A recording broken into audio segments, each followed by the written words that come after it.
It is day 3 of the Republican National Convention as you look live outside the arena there in Milwaukee.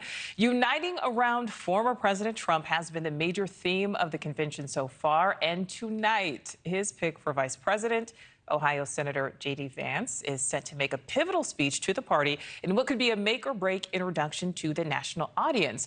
And Democrats are already trying to curb the senator's rising star, with Vice President Kamala Harris just hours ago releasing a video knocking Vance as Trump's, quote, rubber stamp. Trump looked for someone he knew would be a rubber stamp for his extreme agenda, and make no mistake, J.D. Vance will be loyal only to Trump, not to our country. Well, NewsNation's Joe Khalil joins us live there at the convention in Milwaukee. So, Joe, the big question, how will voters feel about Vance? And I can tell you here at this convention, he's gotten a very warm reception from these very Trump-supporting Republicans. And this is going to be the biggest stage that J.D. Vance has ever had, literally speaking to a national audience on that stage tonight. Obviously, that's going to be the highlight. There's been a lot of love for him. Again, after the pick, people excited about him. He does fit more into the sort of Trump ideological wing of the party. Now, while there has been this unity theme at the RNC, certainly we felt that here, there is, if you pull the curtain back, a bit of a divide when it comes to sort of an old school Reagan type conservative republicanism versus a newer right, more Trumpian conservatism. Now, again, as we've been saying, Vance fits into the latter group. But with his pick, even though, again, you talk to elected officials, a lot of them say there's a lot to like about J.D. Vance, there may be some concern from that older Reagan-type group. And I think there's nowhere is that more clear than on foreign policy. J.D. Vance was someone who very strongly opposed more Ukraine funding and support. He's someone who I think you can call him NATO skeptical.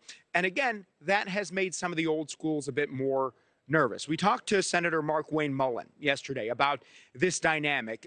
Senator Mullin certainly fits into the Reagan category on foreign policy, and take a listen to what he told us when we brought up this dynamic about Vance. First of all, Vance is a great guy. He's very smart, and he absorbs information that comes in. Keep in mind, we all make decisions based on two things, right? The way we're raised and our life experiences. His life experience is about ready to change completely. He hasn't really been on the committees that's having to deal with the foreign affairs, the Senate Armed Services. He hasn't had to deal with, with the conflicts around the world. He hasn't been on the intel and understand the threats that are actually facing us. When you start understanding those, sometimes your personality and the way that you are making decisions will change a little bit. And I believe that will probably happen with J.D. too. So Senator Mullin there saying hopeful that if J.D. Vance becomes vice president and gets the intel briefings that you would get in the administration, maybe his views change, evolve a bit.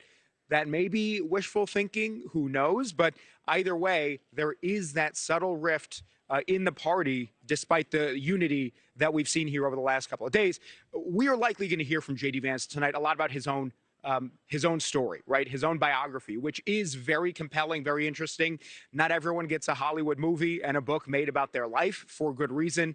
He has those things. So I imagine what we'll hear is he's going to turn that into a political message, focusing on the experiences of his youth and his upbringing.